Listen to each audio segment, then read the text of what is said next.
부산항에서 배를 타고 남동쪽으로 2시간 남짓 가다 보면 수평선 위로 산그늘 하나가 떠오릅니다. 대마도예요. 날씨가 맑은 날에는 부산 영도에서도 육안으로 보일 만큼 한반도와 가까운 섬이죠. 직선거리로 따지면 부산에서 채 50km가 되지 않습니다.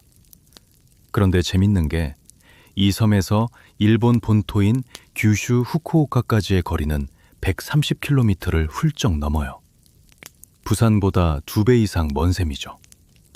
그러니까 지도 위에 점 하나를 찍어놓고 보면 이 섬은 지리적으로도 처음부터 일본 땅이라고 부르기에도 조선 땅이라고 부르기에도 어딘가 애매한 자리에 놓여 있었던 거예요. 오늘은 그 애매함의 역사를 따라가 보려고 합니다. 수백 년 동안 한쪽 손은 조선을 향해 내밀고 다른 한쪽 손은 일본을 향해 내밀었던 섬, 대마도 이야기입니다. 이 섬은 단 한 번도 완전히 한편이었던 적이 없어요. 그리고 그 이중적인 처세야말로 이 작은 섬이 거대한 두 나라 사이에서 수백 년을 버텨낸 유일한 생존 방식이었습니다. 바로 이 섬이 왜 그렇게 살아야만 했는지부터 짚고 넘어가야 할 것 같아요. 대마도는 면적의 거의 9할이 산지입니다. 평지가 거의 없으니 논농사고 밭농서고 제대로 될 리가 없죠. 섬 사람들 스스로도 이 땅을 두고 협소척박하다, 그러니까 좁고 척박하다는 표현을 썼을 정도예요. 자기 땅에서 나는 곡식만으로는 도저히 사람들을 먹여 살릴 수 없는 섬이었던 겁니다. 그러면 이 섬에 사는 사람들은 어떻게 살아남았을까요? 답은 단순합니다. 바다로 나가는 수밖에 없었어요. 문제는 바다로 나가는 방법이 2가지였다는 거죠. 하나는 무역이고 다른 하나는 약탈이었습니다.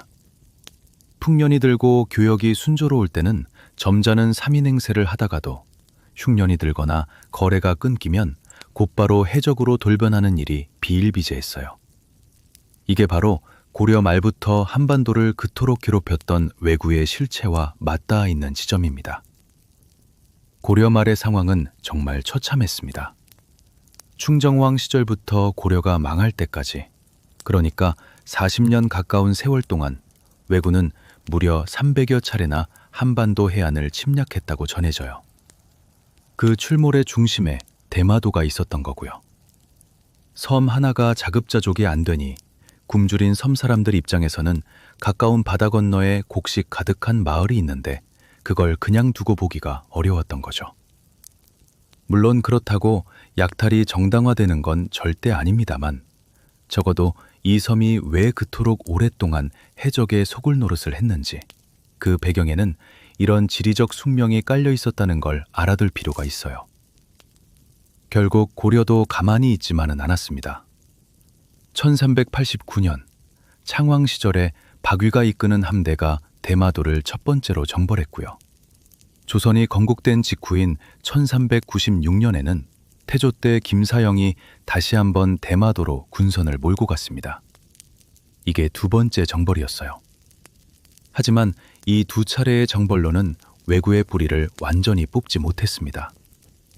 섬의 굶주림이라는 근본 원인이 사라지지 않는 한 약탈은 형태만 바꿔서 계속될 수밖에 없었던 거죠. 그래서 조선은 정벌과는 별개로 또 하나의 카드를 꺼내듭니다. 회유였어요. 어차피 힘으로만 누르는 데는 한계가 있으니 차라리 이 섬을 길들여보자는 발상이었던 거죠. 그리고 이 회유책이야말로 대마도가 본격적으로 양다리를 걸치기 시작하는 출발점이 됩니다. 1398년, 그러니까 조선이 건국된 지 얼마 되지 않았을 무렵부터 대마도의 사절단은 거의 해마다 조선 조정을 찾아오기 시작했습니다. 예물을 바치고 그 대가로 쌀과 콩을 받아가는 방식이었어요. 당시 대마도주였던 종정무, 그리고 그 아들과 섬 안의 여러 세력가들이 저마다 사람을 보내 조선과의 관계를 챙겼습니다. 조선 입장에서는 이게 일종의 보험이었던 셈이에요. 곳간을 좀 열어주는 대신 노략질을 막을 수 있다면 그게 훨씬 남는 장사라고 본 거죠. 그런데 이 무렵부터 흥미로운 패턴이 나타납니다. 대마도 쪽 사람들이 단순히 조선의 머리를 숙이기만 한 게 아니었어요. 오히려 이 규역의 이익을 독점하려는 움직임까지 보였습니다. 그러니까 조선이 호의를 베풀면 그 호의를 가장 잘 활용해서 자기들 입지를 키우는 쪽으로 머리를 굴렸다는 거예요. 조선을 향해서는 충성스러운 변방의 신하처럼 굴면서도 정작 그 신하 노릇의 결과물인 쌀과 콩, 그리고 무역의 이권은 철저하게 자기들 손에 쥐려고 했던 거죠. 이게 훗날 수백 년간 이어질 대마도 특유의 처세술, 그 원형이라고 봐도 좋을 것 같습니다. 조선 조정 입장에서도 이 섬을 다루는 방식에는 나름의 묘안이 필요했습니다. 그래서 나온 게 일종의 신분중명 제도였어요. 조선과 거래하고 싶어하는 일본 쪽 인물에게 도장이 찍힌 문서를 내려주고 그 문서를 가진 사람만 조선과의 공식적인 통교를 허락하는 방식이었죠. 이렇게 도장을 받은 사람을 수도서인이라 불렀는데 이 제도가 훗날 계해약조에서 정식으로 체계화되는 도서제도의 출발점이 됩니다. 그러니까 조선은 처음부터 무작정 곳간만 열어준 게 아니라 누구에게 얼마만큼의 혜택을 줄지를 스스로 결정할 수 있는 통제권을 동시에 쥐고 있었던 거예요.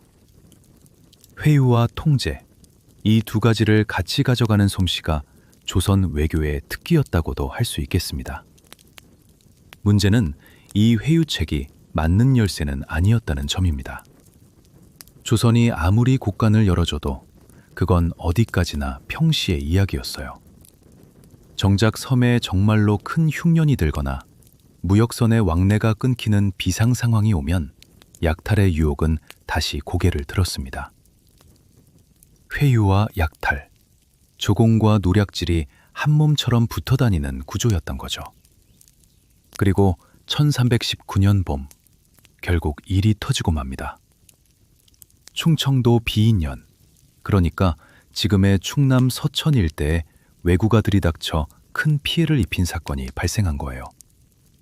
이른바 비인년 왜구 사건이라 불리는 이 일이 그동안 누적되어 있던 조선 조정의 인내심을 한계까지 밀어붙입니다. 당시 실권을 쥐고 있던 상황 태종은 오래전부터 대일 강경책을 주장해오던 인물이었어요. 그런 그에게 이 사건은 결단의 명분을 제공한 셈이었습니다. 게다가 마침 대마도주 종정무가 세상을 떠나고 그 아들 종정성이 새로 도주 자리에 오른 직후였습니다. 권력교체기에 혼란을 틈타 왜구가 또다시 날뛴 것 아니냐는 의심이 조선 조정 안에 퍼졌고요. 거기에 더해서 당시 왜구의 주력 부대가 마침 요동방면으로 출정해 있어 대마도 본진의 방비가 허술하다는 정보까지 들어왔습니다. 칠 거면 지금이 적기라는 계산이 선 거죠. 태종은 더 이상 망설이지 않았습니다. 1419년 6월 9일, 마침내 대마도 정벌을 공식적으로 선포합니다. 회유의 시대가 저물고 무력을 통한 정면 대응의 시간이 다가오고 있었습니다. 정벌의 총사령관으로 낙점된 인물이 바로 이종무였습니다. 3군 도채찰사라는 직함을 받아 전체 작전을 지휘하게 됐고요. 영의정 유정연이 3도 도통사로 후방을 총괄했습니다. 좌군과 우군 도절제사로는 각각 다른 장수들이 임명되었고 이렇게 짜인 원정군의 규모는 무려 1만 7천여 명, 병선은 200척이 넘었다고 전해져요. 조선 초기를 통틀어도 손꼽힐 만큼 큰 규모의 출정이었습니다. 1412년 6월 19일, 이 대함대가 거제도를 출발합니다. 거제도 지세포는 예로부터 대마도로 향하는 배들이 바람과 물때를 살피며 대기하던 곳이었거든요. 그리고 바로 다음 날인 20일, 선발대가 대마도에 들이닥쳤습니다. 정박해 있던 적선 130여 척을 납포하는 성과를 올리며 시작은 순조로웠어요. 이종무는 곧바로 무력을 휘두르는 대신 먼저 대마도주에게 회유문을 보냅니다. 항복할 기회를 준 셈이었죠. 하지만 답서가 오지 않았습니다. 결국 6월 26일 조선군은 본격적으로 상륙해서 좌우 양군으로 나뉘어 섬 곳곳을 토벌하기 시작했어요. 그런데 이 과정에서 뼈아픈 사건이 벌어집니다. 박실이 이끄는 좌군이 대마도 측의 매복에 걸려든 거예요. 산세가 험하고 지리에 익숙하지 않은 외지군대가 매복전에 당하는 건 어찌 보면 예견된 일이기도 했습니다. 이 전투에서 조선군 100여 명이 목숨을 잃었어요. 적지 않은 손실이었죠. 전세가 생각만큼 깔끔하게 흘러가지 않자 이종무는 장기전 태세로 전환할 채비를 합니다. 섬 안쪽 깊숙한 산악지대로 도주한 왜구 잔당들을 끝까지 쫓아가려 한 거예요. 하지만 산세가 험준한 대마도에서 외지군대가 장기간 머무는 건 보급면에서도 결코 쉬운 일이 아니었습니다. 바로 이 시점에 대마도 쪽에서 의외의 인물이 움직입니다. 당시 어린 도주를 대신해 실권을 쥐고 있던 도도웅화라는 인물이었어요. 도주에 숙구벌대는 사람이었는데 그가 직접 서계를 올려 군사를 물려달라고, 그리고 다시 수호 관계를 맺자고 간청한 겁니다. 이종무는 이를 받아들여 더 이상의 공격을 중단했고 7월 3일에 군대를 이끌고 거제도로 귀환했습니다. 출발해서 귀환까지 걸린 시간은 단 14일. 짧다면 짧은 원정이었지만 양측을 합쳐 3,800여 명의 사망자가 발생할 만큼 치열한 전투였습니다. 민가 2,000여 채가 불탔고 포로로 잡혀있던 중국인과 조선인들이 구출되기도 했어요. 이 정보를 두고는 지금까지도 평가가 엇갈립니다. 일본 측에서는 오에이의 왜구라고 부르며 도리어 조선이 침략자였다는 시각으로 서술하기도 하고요.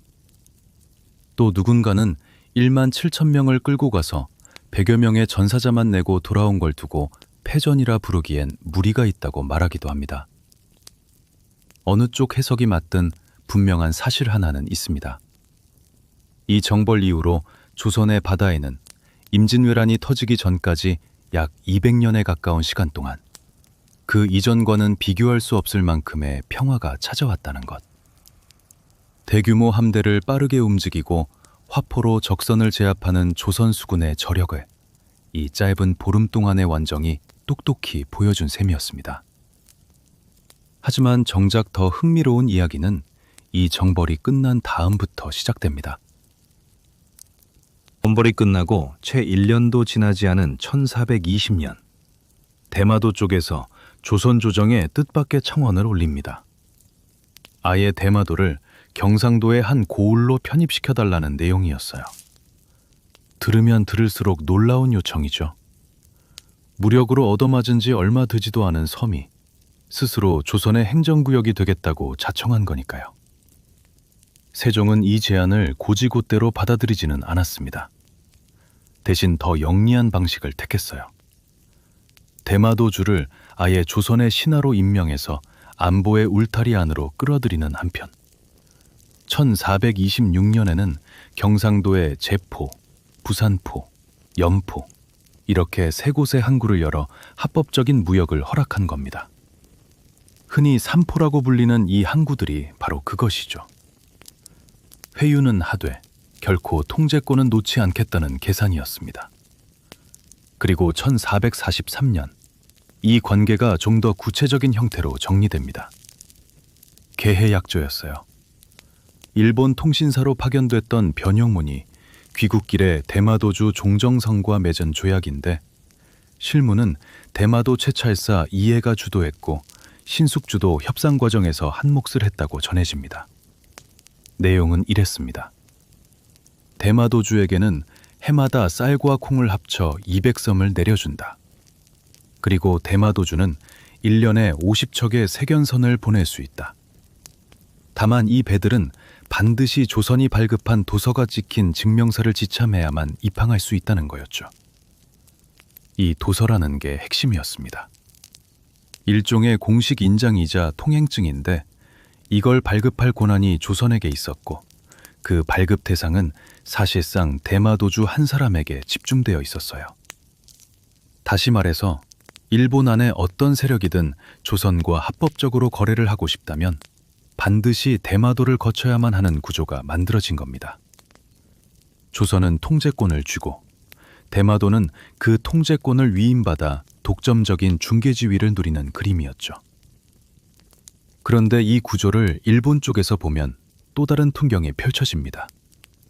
대마도주, 그러니까 소가무는 일본 안에서는 어엿한 봉건 영주였어요. 무로마치 막부 체제 안에서 정식으로 인정받은 다이묘 가문이었던 거죠. 조선으로부터는 벼슬과 도서를 받는 신하의 자리에 있으면서 동시에 일본 안에서는 자기 영지를 다스리는 독립적인 지배자였던 겁니다. 한 사람이 두 개의 군주를 섬기는, 정확히는 두 개의 군주에게 각자 다른 얼굴을 보여주는 구조가 이때부터 제도적으로 굳어진 거예요. 이게 바로 대마도 이중성의 본격적인 시작이었습니다. 조선 입장에서는 자기 신하라고 믿었고 일본 막부 입장에서는 자기 다이묘라고 믿었지만 정작 소가문 본인들에게는 둘 다 맞는 말이었던 거죠. 그리고 이 절묘한 줄타기는 양쪽 모두에게 이득이었기 때문에 어느 쪽도 굳이 깨려 하지 않았습니다. 조선은 왜구를 막는 방파제를 얻었고 일본은 조선과의 유일한 합법 통로를 얻었으며 대마도는 그 사이에서 두 나라의 자원을 동시에 빨아들였으니까요. 물론 이 균형이 늘 평온하기만 했던 건 아니었습니다. 삼포에는 시간이 흐를수록 점점 더 많은 일본인들이 눌러앉기 시작했어요. 원래 약조로 정한 인원과 체류 기간이 있었는데도 실제로는 그걸 훌쩍 넘기는 일본인들이 삼포 곳곳에 마을을 이루고 살게 된 겁니다. 기록에 따르면 한때는 네이포 한 곳에만 2,500명에 가까운 일본인이 거주했을 정도였다고 하니 약조가 정한 선이 사실상 유명무실해졌다고 봐도 무방할 정도였죠. 조선 조정은 이걸 두고 볼 수 없었습니다. 결국 거주민 통제를 강화하고 정해진 규정을 넘어선 일본인들을 단속하기 시작했어요. 그러자 1510년 삼포에 거주하던 일본인들이 대마도의 지원을 등에 업고 대대적인 반란을 일으킵니다. 삼포 외란이었어요. 조선 관리들이 피살되고 한동안 항구 일대가 큰 혼란에 빠졌습니다. 조선군이 진압에 나서면서 사태는 수습됐지만 이 사건의 여파로 조선은 한동안 일본과의 교역 자체를 끊어버립니다. 그동안 쌓아온 신뢰가 단숨에 무너진 거죠.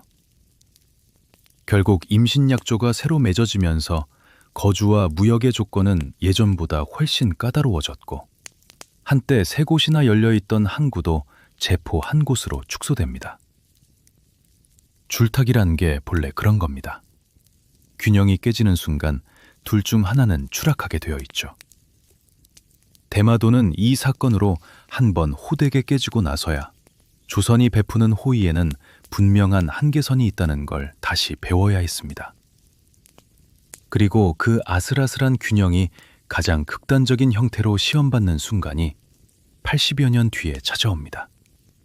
바로 임진왜란이었습니다. 1568년 대마도 소가문의 15번째 당주 소마사모리의 넷째 아들로 한 아이가 태어납니다. 이름은 소요시토시. 조선 측 기록에는 한자를 그대로 읽어 종의지라는 이름으로 등장하는 인물이에요. 이 사람의 인생을 따라가다 보면 대마도라는 섬이 짊어졌던 이중성이 한 개인의 삶 속에서 얼마나 급단적으로 응축될 수 있는지를 보게 됩니다. 대마도의 당주가 되려면 어릴 때부터 조선어와 일본어를 둘 다 능숙하게 익혀야 했습니다. 후계자로 일찌감치 낙점되면 10대가 되기도 전부터 조선어 교육을 받았고 만약 후계 서열이 늦게 정해진 경우라면 그때부터라도 필사적으로 언어를 익혀야 했죠. 두 나라 사이의 통역이자 중개자 역할을 평생 떠안을 운명이었으니까요. 소 요시토시도 예외는 아니었습니다. 성인이 된 그는 규슈의 실력자였던 고니시 유키나가의 사위가 됩니다. 고니시의 딸 마리아와 혼인했고 장인의 권유로 가톨릭의 입교에서 다리오라는 세례명까지 받았어요. 본래 특별한 신앙이 없던 사람이었는데 처가의 영향으로 독실한 신자가 된 거죠. 이 혼인은 단순한 가족관계 그 이상이었습니다. 고니시 유키나가 역시 외교와 무역에 능한 인물이었고 두 사람은 정치적으로도 깊이 얽혀 있었거든요. 문제는 도요토미 히데요시가 대륙 정복이라는 야망을 품으면서 시작됩니다. 명나라를 치겠다며 조선에 길을 빌려달라고 요구한 거예요. 대마도 무역으로 먹고 살던 소 요시토시와 그의 장인 고니시 유키나가 입장에서 이건 재앙이나 다름없는 소식이었습니다. 전쟁이 나면 그동안 쌓아온 조선과의 관계, 그리고 그 관계 위에 세워진 섬의 생계가 한꺼번에 무너질 게 뻔했으니까요. 두 사람은 전쟁을 막아보려고 갖은 애를 씁니다. 심지어 양쪽 모두에게 듣기 좋은 말을 흘려가며 시간을 끌어보려 했다는 이야기도 전해져요. 히데요시에게는 조선이 곧 항복할 것처럼 조선에는 일본의 침략 의지가 그리 강하지 않은 것처럼 말을 돌렸다는 거죠. 두 나라 사이에서 거짓말로라도 평화의 시간을 벌어보려 했던, 어찌 보면 가장 절박한 형태의 이중 플레이였던 셈입니다. 하지만 결국 전쟁은 터지고 맙니다. 1592년 임진왜란이 시작됐고 소 요시토시는 일본군의 선봉 가운데 하나로 조선 땅을 밟게 돼요. 누구보다 조선의 지리와 언어에 능통한 사람이 침략군의 길잡이가 되어야 하는 잔인한 아이러니였습니다. 평생 조선과의 관계 속에서 자라온 사람이 그 관계를 짓밟는 군대의 맨 앞에 서야 했던 거죠. 그런데 전쟁이 길어지면서 그의 행보는 다시 한번 복잡해집니다. 전쟁의 한복판에서도, 그리고 전쟁이 끝난 뒤에도 그는 조선과 일본을 화해시키려는 노력을 멈추지 않았어요. 그래서 후대 사람들은 그를 두고 다면적인 인물이라는 표현을 씁니다. 침략의 선봉이면서 동시에 화친의 중재자, 이 두 얼굴이 한 사람 안에 공존했던 거죠. 실제로 전쟁이 한창이던 와중에도 그는 휴전 협상의 실무를 도맡다시피 했습니다. 장인 고니시 유키나가와 함께 명나라 측 협상가들을 상대하며 강화를 모색했고, 전쟁이 7년 만에 끝난 뒤에도 그 흐름은 이어졌어요. 도쿠가와 이에야스가 조선과의 국교 정상화를 추진할 때 가장 먼저 다리를 놓은 인물도 다름 아닌 그였습니다. 1607년, 전쟁이 끝난 지 채 10년이 되지 않은 시점에 조선이 회답 겸 세완사라는 이름의 사절단을 일본에 파견하게 되는데, 이 첫걸음을 성사시키기 위해 대마도와 소 요시토시가 뒤에서 분주하게 움직였던 사실이 전해집니다. 전쟁의 선봉에 섰던 바로 그 손으로 전쟁의 상처를 봉합하는 일까지 떠맡았던 거예요. 전쟁이 끝나고 도요토미 히데요시가 죽자 일본은 도쿠가와 이에야스 진영과 이시다 미스나리 진영으로 갈라져 격돌합니다. 세키가하라 전투였어요. 소 요시토시는 장인인 고니시 유키나가 때문에 서군, 그러니까 이시다 미스나리 쪽에 설 수밖에 없었습니다. 결과는 동군의 승리였고 고니시 유키나가는 패전 후 처형당합니다. 그러자 소 요시토시는 곧바로 아내였던 고니시 마리아와 갈라서고 도쿠가와 이에야스 쪽에 붙어버려요. 조선 선조 때 기록에는 이 일을 두고 그가 철을 내쫓고 이에야스에게 가서 붙었다는 평가가 실릴 정도였습니다. 처세에 능한 자였다는 거죠. 냉정하게 들릴 수도 있지만 사실 이게 대마도 영주라는 자리의 숙명이었습니다. 어느 쪽에 줄을 서느냐에 섬 전체의 생사가 달려 있었으니까요. 개인의 신의보다 섬의 생존이 우선이었던 겁니다. 소 요시토시 한 사람의 인생 속에 담긴 이 모든 모순, 그러니까 조선어를 쓰는 침략군의 길잡이, 양쪽에 거짓말을 흘리던 평화 중재자, 패전한 장인을 버리고 승자에게 붙은 처세가, 이 모든 게 결국 대마도라는 섬이 100년 넘게 반복해온 생존 방정식의 한 단면이었던 셈입니다. 전쟁이 끝나고 도쿠가와 이에야스가 에도 막부를 열면서 새로운 숙제가 떠오릅니다. 단절된 조선과의 국교를 다시 잇는 일이었어요. 이에야스는 명나라 조선과의 관계 정상화를 절실히 원했습니다. 그리고 이 까다로운 협상의 전권을 그는 다시 한번 대마도에 맡깁니다. 누가 봐도 자연스러운 선택이었죠. 정치적으로는 일본에 속해 있지만 경제적으로는 조선에 깊이 의존하고 있는, 두 나라의 언어와 사정을 모두 꿰뚫고 있는 곳이 대마도 말고 또 어디 있었겠어요. 그런데 여기서 외교적인 난제가 하나 생깁니다. 조선은 전쟁을 일으킨 일본이 먼저 머리를 숙여야 한다는 입장이었어요. 정식으로 사과의 뜻을 담은 국서를 먼저 보내라는 거였죠. 반면 쇼군의 체면을 생각하면 일본 막부가 먼저 굽히고 들어가는 모양새는 받아들이기 어려웠습니다.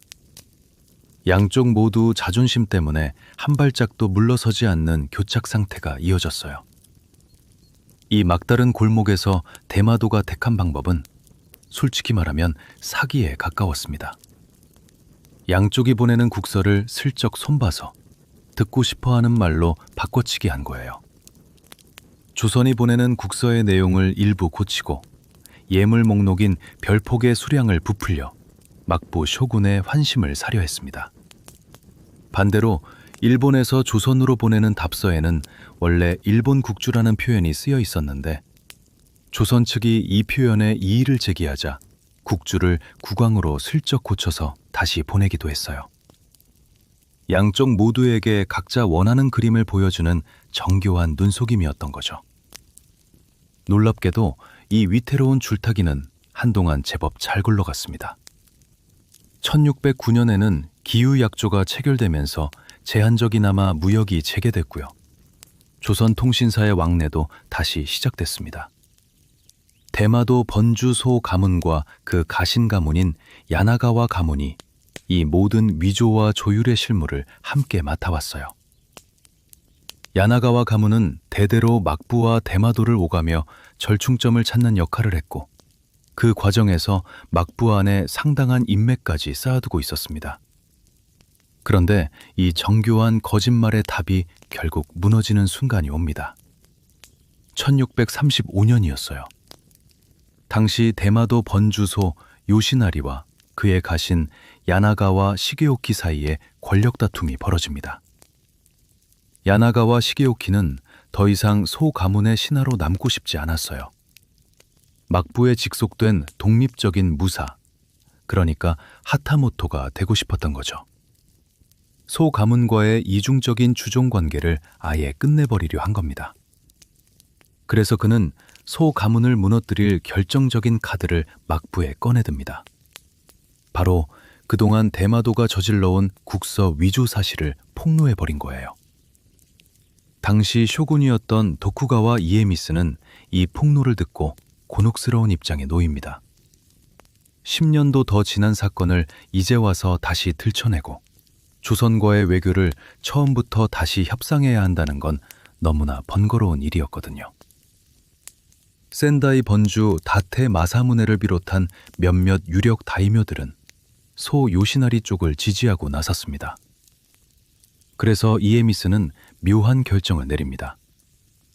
정작 미조의 진실을 폭로한 야나가와 시게오키를 주군을 배신한 하극상의 죄목으로 처벌해버린 거예요.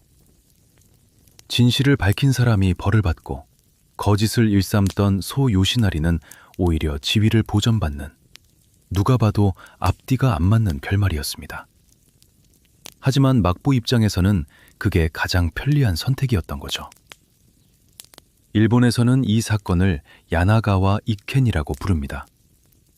이 사건 이후 막부는 더 이상 대마도의 외교를 전적으로 맡겨두지 않았습니다. 대마도 안에 위치한 사찰에 외교승을 윤번으로 파견해서 조선과 오가는 문서를 직접 감시하고 검토하도록 조치를 취한 거예요.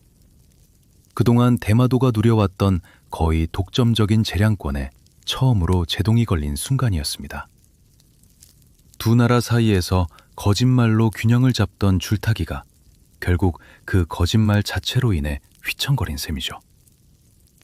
대마도의 이중성이 만들어낸 가장 정교한 발명품이자 동시에 가장 위태로운 약점이 바로 이 국서 위조였던 겁니다. 야나가와 잇켄 이후 대마도는 한층 조심스러워졌지만 그렇다고 그 중개자로서의 지위 자체를 잃은 건 아니었습니다. 오히려 이때부터 조선 통신사를 둘러싼 대마도의 역할이 본격적으로 꽃을 피우기 시작해요. 1607년부터 1811년까지 조선은 모두 12차례에 걸쳐 일본의 통신사를 파견합니다. 정사와 부사, 종사관을 비롯해 수백 명에 이르는 대규모 사절단이었어요. 그런데 이 사절단이 부산을 떠나 에도까지 가는 길고 긴 여정, 짧으면 5달, 길면 8달까지 걸렸던 이 여정의 처음부터 끝까지 길을 안내하고 통역을 맡고 의전을 조율하는 역할을 도맡은 게 바로 대마도였습니다. 대마도주가 직접 호행선을 이끌고 사절단을 영접해서 일본 본토 곳곳을 거쳐 에도까지 데려가는 거였죠. 통신사 행렬이 지나가는 길목마다 환영 행사가 열리고 시를 주고받고 마상제 같은 공연이 펼쳐졌습니다. 이 화려한 행렬은 일본 곳곳에서 그림과 기행문으로 남겨질 만큼 큰 구경거리이기도 했어요. 그리고 이 모든 화려함의 뒤편에서 대마도는 누구보다 분주하게 움직이고 있었습니다. 통신사가 무사히 도착하고 외교 의뢰에 실수가 없도록 만드는 일이 곧 대마도 자신의 존재 이유였으니까요. 이 시기 대마도는 경제적으로도 전성기를 누립니다. 조선 인삼과 은을 비롯한 교역의 거의 모든 통로가 대마도를 거쳐야 했거든요. 일본은 쇄국 정책으로 외국과의 교류를 극도로 제한하고 있었고 조선 역시 일본과의 접촉을 대마도라는 단일 창구로 제한하고 있었습니다. 양쪽 모두 문을 굳게 닫아건 시대에 그 닫힌 문틈 사이로 흐르는 유일한 통로를 대마도가 독점하고 있었던 거예요. 막부로부터는 다이묘 대접을 받고 조선으로부터는 벼슬과 무역의 특권을 받는 이중의 지위가 이때만큼 안정적으로 굴러간 적이 없었습니다. 그리고 이 시기 대마도의 이중적인 존재 방식을 가장 뚜렷하게 보여주는 공간이 하나 있습니다. 바로 부산에 있던 외관이에요. 임진왜란이 끝난 뒤 1607년에 두모포에 다시 문을 연 외관은 1678년에는 초량으로 옮겨 한층 큰 규모로 자리를 잡습니다. 무려 10만 평에 이르는 부지에 돌담을 두르고 그 안에 거류민의 가옥과 시장, 창고, 그리고 외교 의뢰를 치르는 객사까지 갖춘 사실상 조선 땅 한복판에 박혀있는 작은 일본이었던 셈이죠. 이 외관에는 늘 500명 안팎의 일본인이 상주했습니다.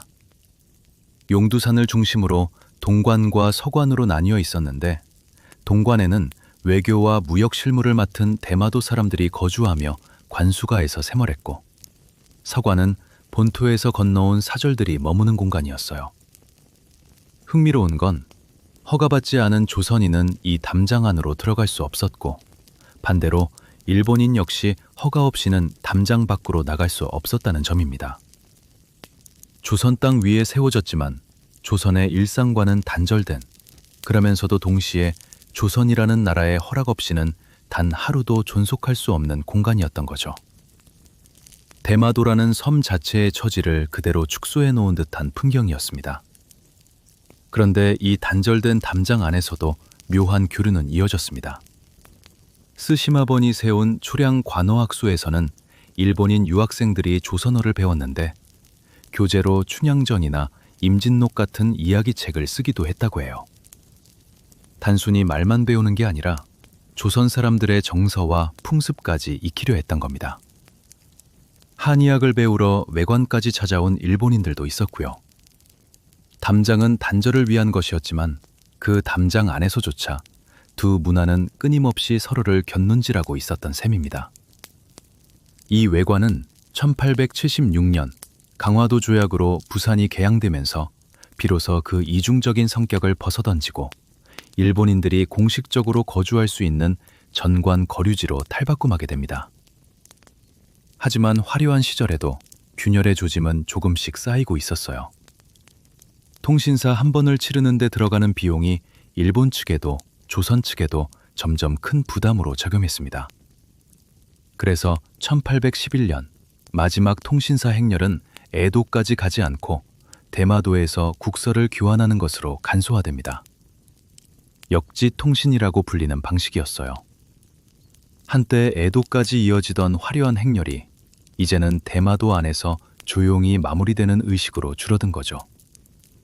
두 나라 사이에 다리 역할을 하던 대마도의 위상도 이 무렵부터 서서히 예전 같지 않은 모습을 보이기 시작합니다.